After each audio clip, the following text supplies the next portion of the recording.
And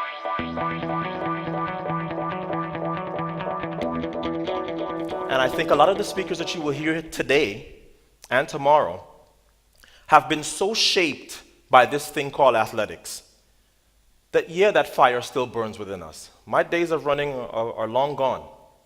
But the voice that track and field has given me, and as I said, the ability to effect change, not just in my country, but around the world, is something that you don't soon forget. And because you don't soon forget it, when you see it being not the best shape that it could be, you want to do something about it. So my passion comes from what athletics has given me and what it has enabled me to do.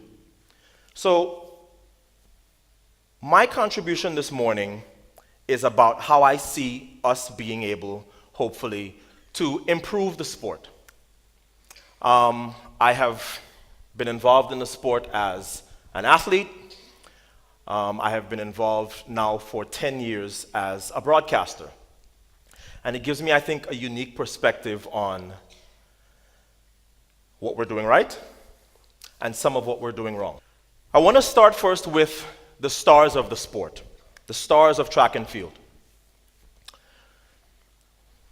Very briefly, some years ago, I was involved with the Miss Universe competition back home in Trinidad, and judging them, preparing them, getting ready. I don't know if you all know it, but it's a good chance for me to boast. The first black woman to ever win Miss Universe is from what country? Trinidad, 1977, Janelle Penny Kamiziong. But there's something that I learned during that preparation that has always stuck with me, and it's the reason why I feel this way about this subject. I watch how they prepare those young women when they're getting ready to go and represent their country. And I watched how everything that those young women do is taught and retaught, and they practice and practice and practice and practice. And I looked then at some of the stars of athletics, and I think to myself, which one of those people has bigger visibility for a country? A Miss Universe contestant or somebody who's a champion athlete? Which one you think? Champion athlete by several miles. Because I guarantee you there are a lot more people that are going to watch the World Championships or the Olympic Games than are going to watch Miss Universe. So in saying that, this is why I get disturbed sometimes when I talk to certain managers. Invariably, a manager will come up to me and they will say, listen, I don't feel like you're giving my athlete the necessary time, when he or she wins. And I have to say to them, yeah, because your athlete doesn't really come across well on camera. Have you had this athlete in any sort of media training, broadcast skills training? They have to be able to conduct a proper interview. Nah, we don't worry with that. Really, you don't.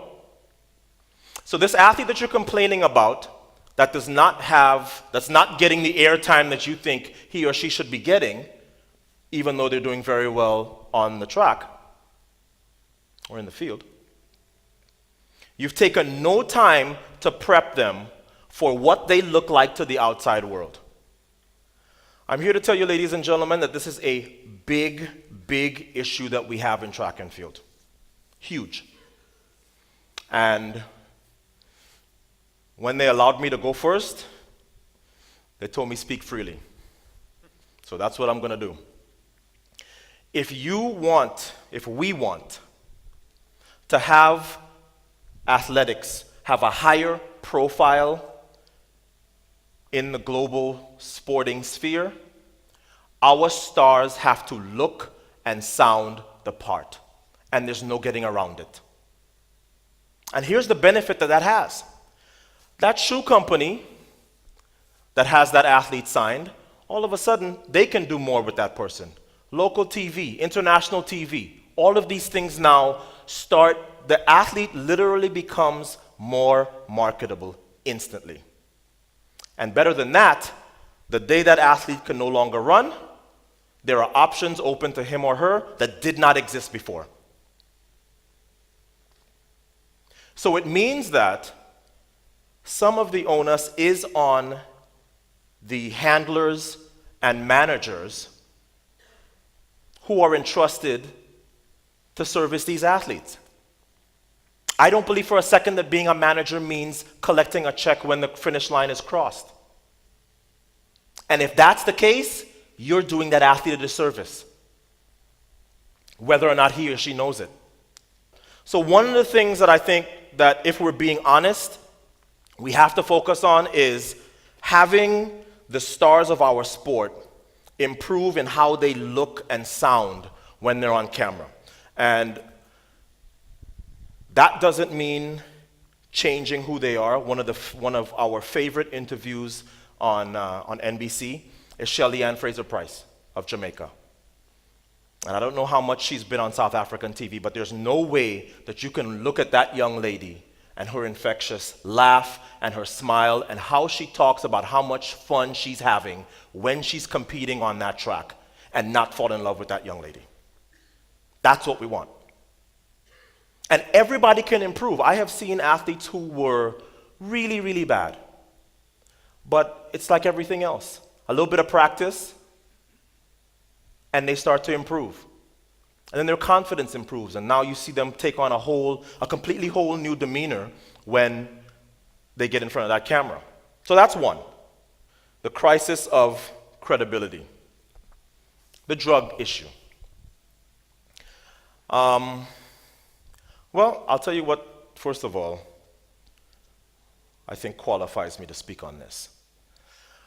I was getting ready for the 2000 Olympic final in Sydney, and we were in the back warming up. And, everybody's kind of sizing each other up, getting a sense of who you're going to have to deal with, who looks like they're going to be a problem. And this Greek guy was doing stuff in the back there. I think you guys know his name. Kostas Kenteris. I don't think I've ever been taken out of my game that much. And mind you, come on. I was in the gold shoes race with Michael Johnson in 1996. I don't think any of you guys know what that feels like. Okay? But I'll tell you how to simulate it. When you're leaving here, get back out on the highway. Floor your accelerator. And wait for somebody to pass you. That's what it feels like. But 4 years later, here I am in Sydney, and of course what we know now as the Balco scandal is in its infancy.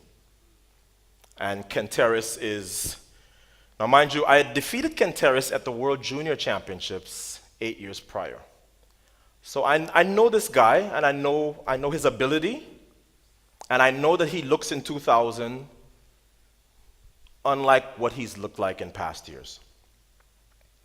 And as I said, that took me so completely out of I literally went to my coach and I went, wow, these guys have come to play tonight.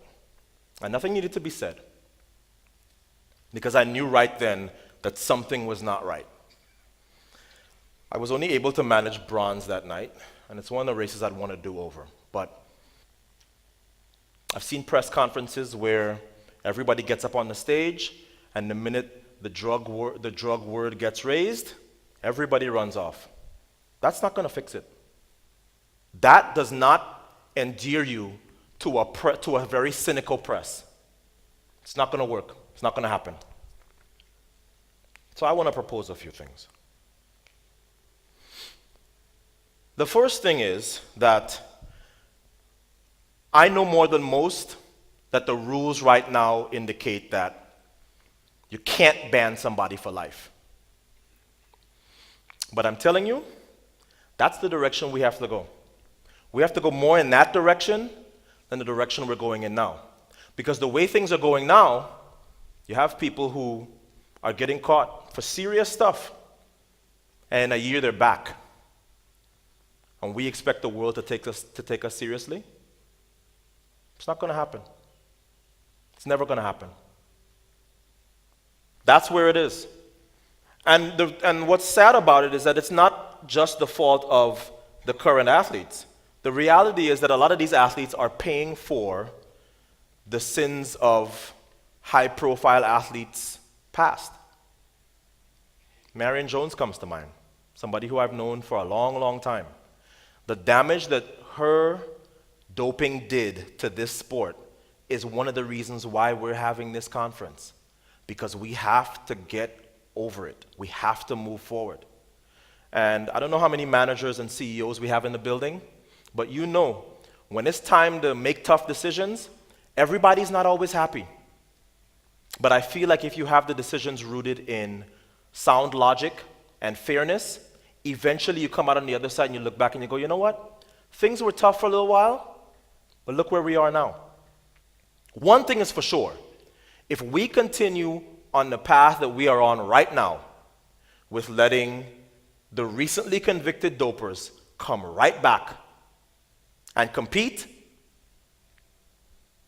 we're going to be irrelevant sooner rather than later. I think one of the things that we also have to address is how we bring the sport to people. How is our sport presented? And we have some very good examples around the world. I was present, I think you were too, Spencer. We did an exhibition pole vault in New York City this year with some athletes. And, you know, New Yorkers have seen it all and done it all. And those people line the streets on their lunch break to watch. There's a Diamond League meeting, I believe it's Zurich, that they do a train station shot put. Always very, very well received. The Brits do a very, very good job because they'll put down a track anywhere in a city and have people come out, and the reviews are always fabulous. This year, the IAAF finally took a chance and put on the World Relay Championships in the Bahamas. And I don't think even they could have understood how well received that would be. I was privileged enough to be a part of it. It really, really, really was fantastic. So much so that next year's edition is going to be in Nassau again. And I think that any of you who missed this year's should certainly tune in. I would like to go a step further, and I mentioned some of this in the press conference. I would like to see mixed gender relays. Anybody would be interested in watching Shelly Ann Fraser-Price and Usain Bolt run on the same relay? Show of hands. See, that's what I think. That's what I think. As long as it's 2 women and 2 men, fair fight, right? But the whole relay thing is, I think, something that we need to be a lot more proactive about. Even in the United States, where athletics really struggles for visibility, the Penn Relays is always an immense undertaking every year. Great ratings on television, and people show up in droves. Of course, it's been billed as the USA versus Jamaica, which makes it great for the sprint events. But it proves that people, I think, are a lot more in love with the relays sometimes than us who are involved in the sport of athletics realize. People really like relays. And it almost doesn't matter who's on the team. They want to root for the country. So I would like to see us take way more steps than we have as a sport to promote relays and make relaying bigger. Now, having said that, I cover every track and field meet in the United States, and I'm not a fan of all of those relays. I don't understand how a distance medley has a 400 in it. I don't particularly love the sprint medley because it has an 800. When did the 800 become a sprint? But it doesn't matter what I think, because I see the crowd, and I see how they go crazy, and I see how entertaining the race sometimes can be. So relays are one thing that we have, and we have the ability to get people together and say, you know what? People really, really enjoy relays. Why don't we have more of them? I can't come up with a good idea, a good reason, I should say, of why we don't have more relays in the Olympic Games and the World Championships. Here you have your biggest audiences. And you give them 2 relays, and they're both sprints. So what? The distance countries don't get a shot? Well, guess what we saw at the World Relay Championships? 2 world records, I believe, 2 or 3. And they were some of the most exciting races on the track. And they weren't in the sprints. Well, we had one in the 4x2. All right? But the Kenyans came out there and showed out. I would raise my hand to certainly see more relays be involved at a championship level. People are going to eat it up. I believe that you cannot continue to do what you've been doing for 100 years and expect different results. And unfortunately, that is what happens in the halls of power from the people who run this sport. Does our sport look any different than it did 100 years ago?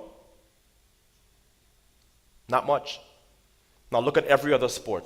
Just about every other sport has had to evolve to keep up with changing times, with television, with this, hummingbird generation, I call them. Where something is relevant now, it's Kim Kardashian today, Nicki Minaj tomorrow.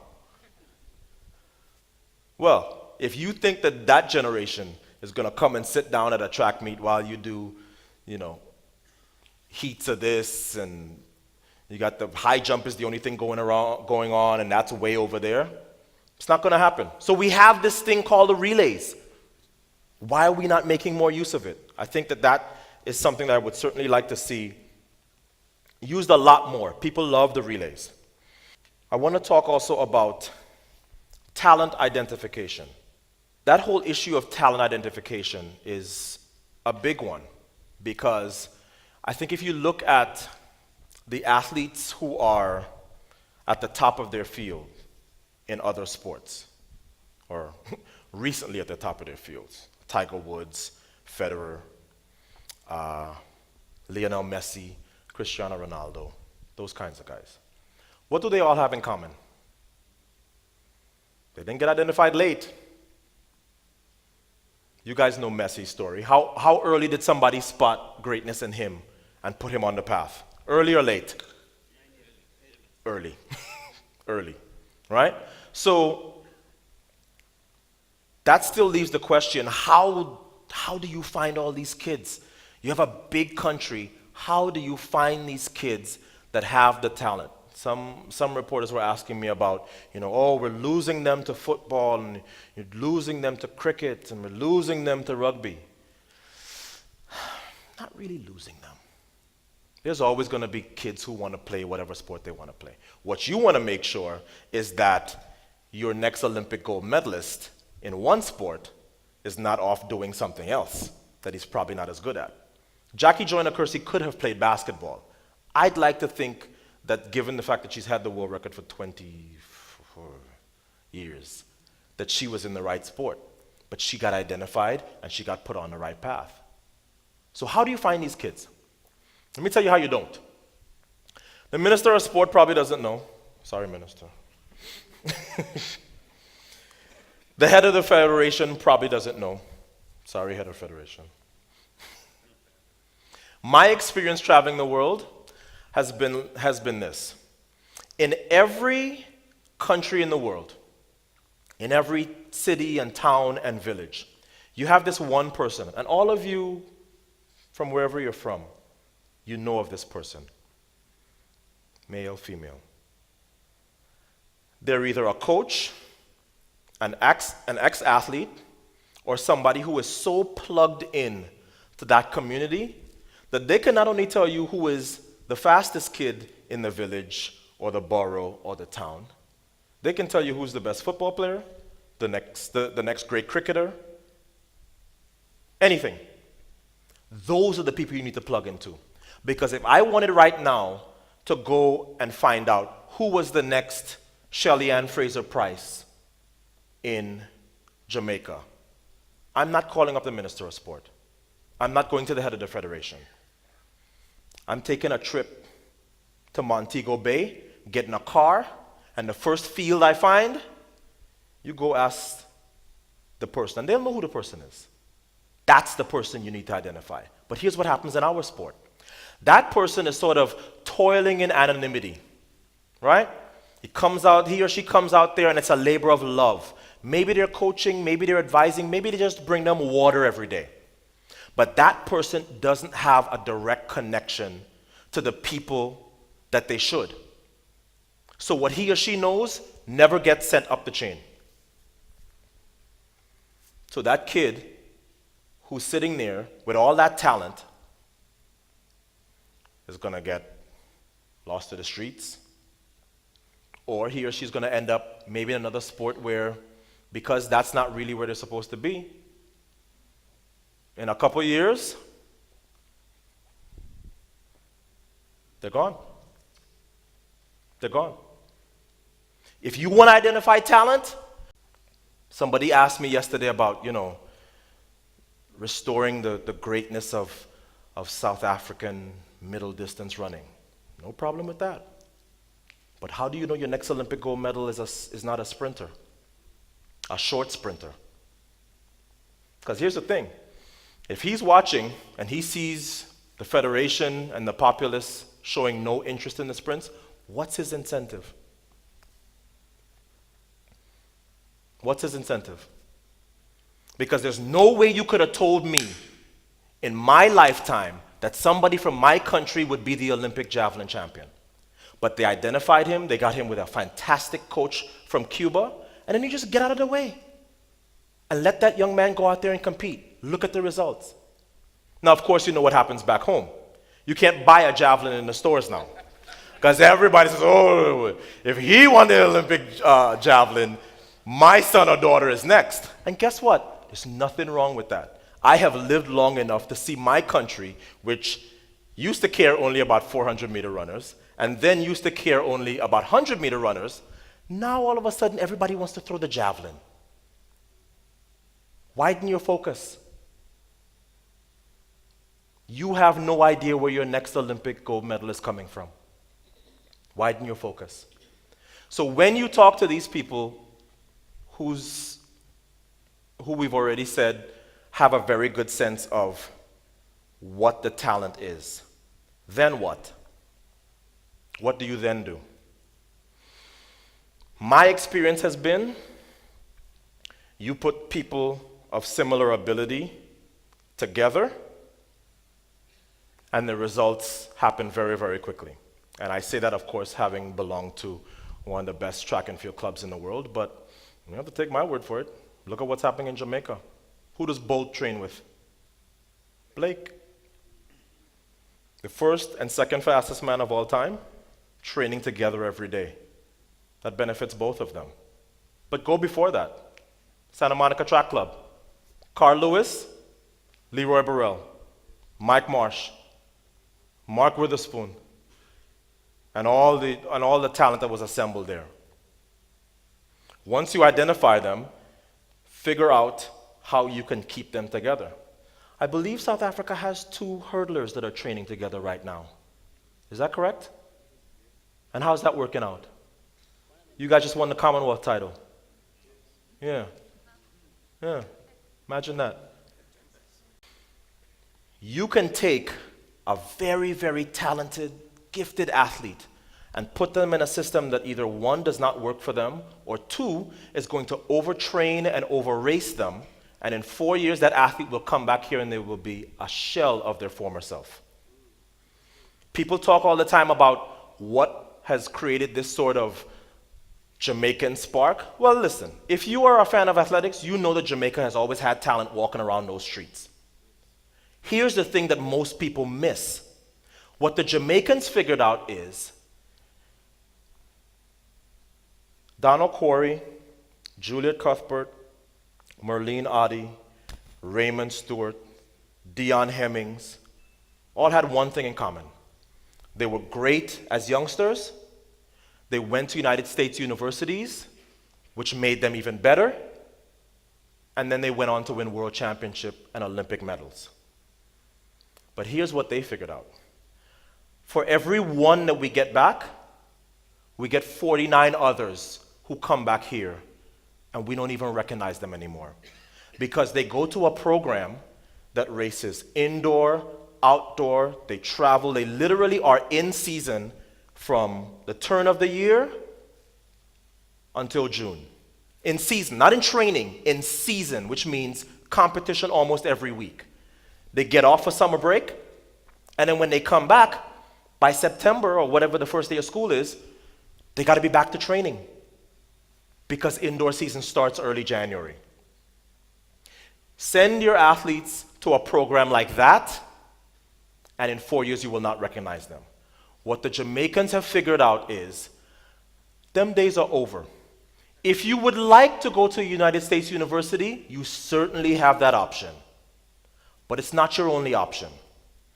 Asafa Powell, Shelly Ann Fraser-Price, Johan Blake, Usain Bolt, what do they all have in common? They didn't leave Jamaica.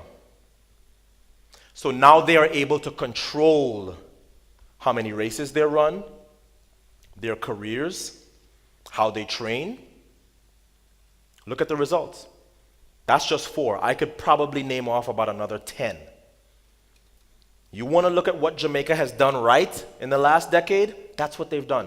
They figured out that, look, this can't be some sort of automatic where we are taking these athletes and just sending them out there. There's schools in Jamaica too. They give degrees. Because trust me, you guys have this glorious weather here. The problem is not always the overtraining or the overrunning. Those athletes go to a foreign country and they're like, I want to come back home. It's cold. So now you have an athlete who doesn't enjoy where they are, and as a result, they're not going to have any fun, and they're not going to succeed. My time is coming to an end. I want to just leave you with an athletics version of one of my favorite quotes. I love you, and because I love you, and I love the sport of athletics, I would rather you hate me for telling you the truth about athletics than love me for telling you a lie about athletics. Thank you very much.